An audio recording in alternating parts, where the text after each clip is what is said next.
Hello, my name is David Beckmann. I am the director of the Christian Studies Center of Chattanooga, and it is the 14th of April 2020, and we are in the middle of the coronavirus pandemic at the present time.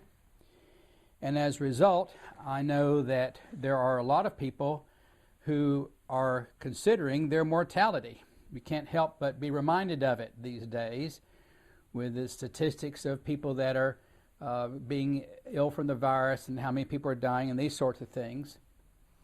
And I would like to share with you 4 different short lessons. I don't want these to be very long, on the Christian view of death and dying, because I found these things to be very helpful to me.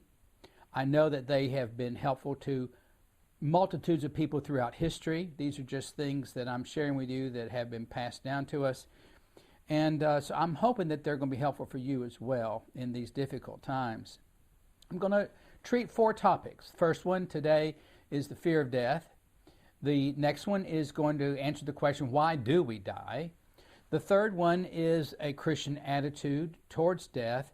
And then the last one is picking up on a phrase that C.S. Lewis, the famous author of the Chronicles of Narnia, a phrase that he used to describe the way the author George MacDonald speaks of death in several of his writings. Lewis called it the idea of a good death.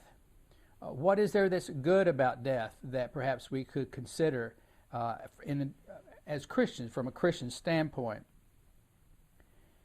And speaking of human reactions to death, C.S. Lewis one time said in a letter that there's really 3 ways that we can respond to the fact of our deaths. One is to fear it, one is to desire it, and a third way is to ignore it. And he admits that modern psychologists would look at the idea of ignoring death as probably the healthiest reaction.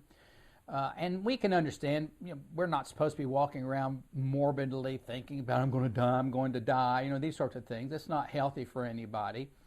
But Lewis says actually ignoring death is really the unhealthiest reaction of the 3, because it's something that's true about us. You don't want to be trying to suppress or not think about something that's true about you, and especially something that's as important as this.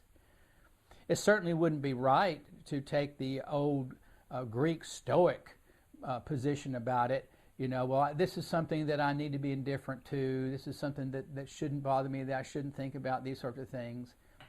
And there are some very practical reasons for this. Yourself, there are people who will say, well, I don't want to think about it. I don't want to think about dying. I'm just not going to think about it. And so they don't get a will. They don't buy life insurance. They don't get powers of attorney. They don't make funeral arrangements. And what happens? Well, they die, for one thing. And then after they die, what have they done? They've unloaded all these problems on their family. That's not a very good thing, is it? It's rather irresponsible to just, I'm just not going to think about that. Well, thank you very much for not thinking about that. It's something that's going to happen. We can't ignore it. It is unhealthy to ignore it. There's a psalm in the book of Psalms in the Old Testament, Psalm 90, attributed to Moses, or Moshe, if you know the Hebrew. And in this psalm, Moses faces the fact of our mortality.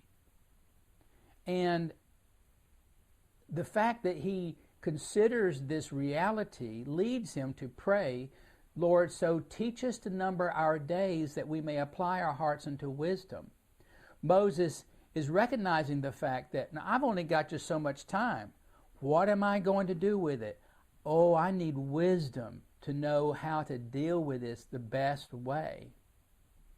And so in his case, since he is taking into consideration as he plans his life, what is he going to do, the fact that he knows there's an end gives him a recognition that I need to be responsible. I need to be making some plans. I need to be caring about how I'm living my life. So you can see how ignoring our death is just not the way to go. What about fearing death? Well, that's something that we all can experience and all do experience in one way or another.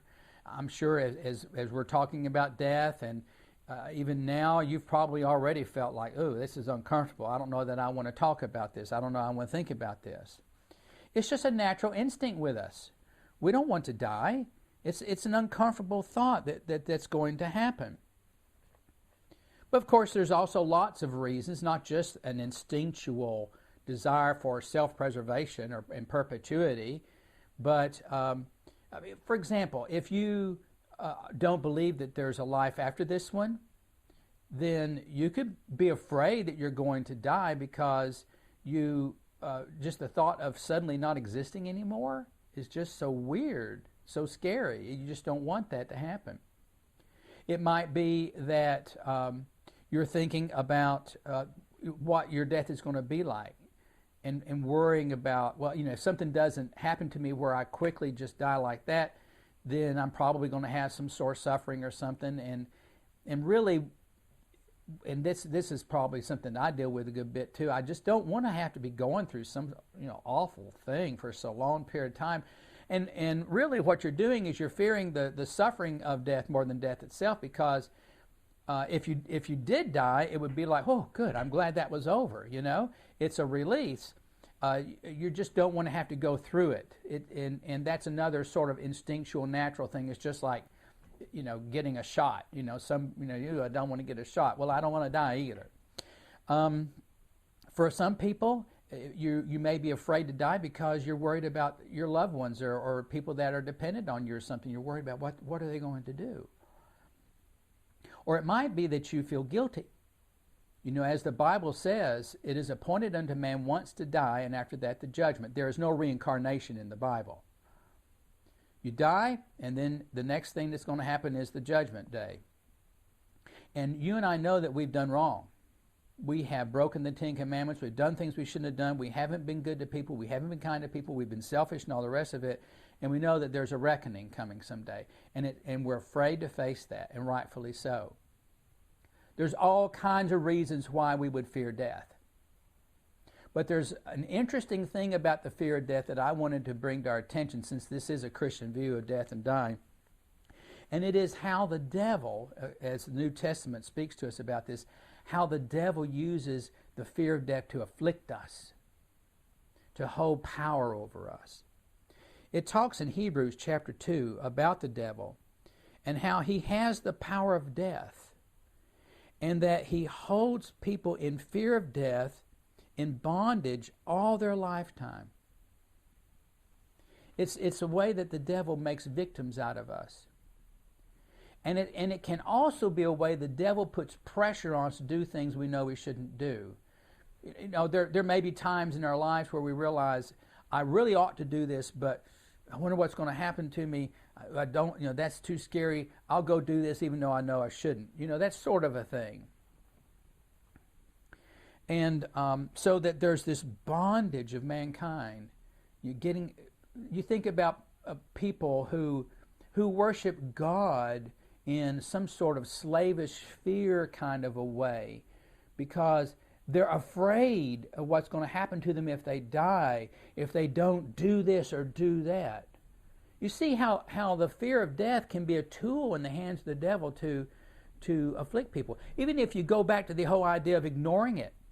The devil can make it so scary in our imaginations and our minds that it drives us to ignore it, so that we don't live our lives well, and then he's got us.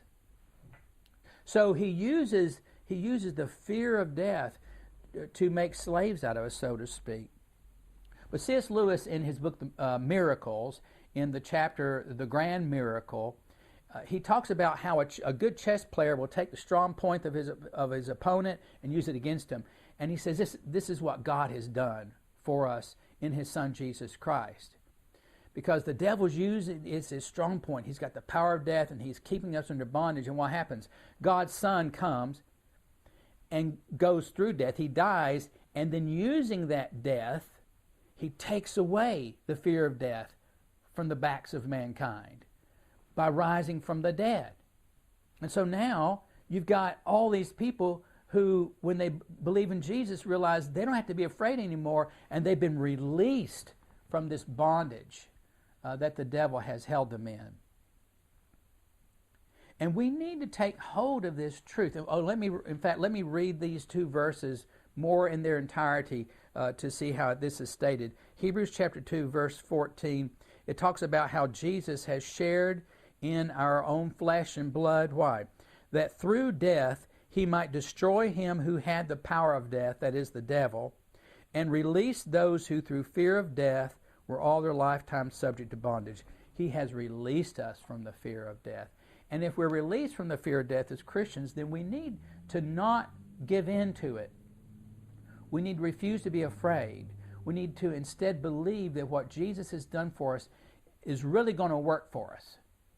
And that when the Apostle Paul says to be absent from the body is to be present with our loving Lord, that we believe that.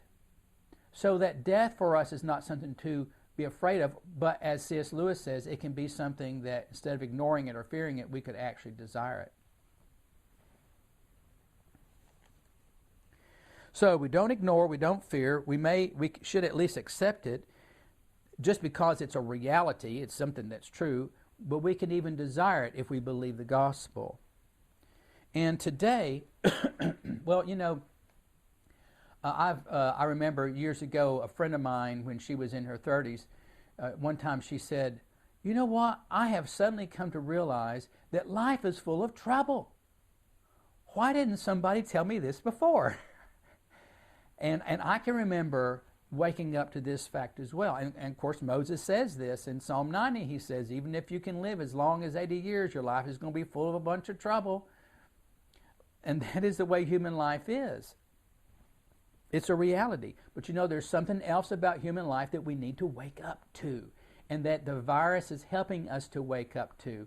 And other great tragedies can help people wake up to. C.S. Lewis talks in the second chapter of the book, The Weight of Glory, in the essay about learning in wartime. And also in the Screw Tape Letters as well, he talks about how it is that a war causes people to remember the fact that they're going to die, and how God can use that to wake us up and think like Moses, who recognizes the fact he's come to terms with it. I'm going to have an end, and so, Lord, teach me to number my days, to apply my heart to wisdom. So this is something that is true about us, and this is where we're being woken up to the reality of our death. With the news reports, for example, right now that we're going through with this virus, there's all these statistics all the time coming out, trying to compare number of deaths to virus to ways that people are going to die anyway. Like last year, 2 million people died. They died of cancer and automobile accidents and accidents and flu and all these other sorts of things. And when you look at these statistics, you start realizing, my goodness, I mean, death is all around. It's constantly a part of our lives. And it's also going to be a part of my life too. So I need to come to terms with this. And that's what we're trying to do in this 4-part series, is what is the Christian view of death and dying, so that in coming to terms with this, something that's true about us, seeing it in the light of what God in His love for us has done about it through Jesus Christ, that this will strengthen us and help us to face the days ahead. Well, so much for that. I'll see you next time as we answer the question, why do we die? God bless you. Take care.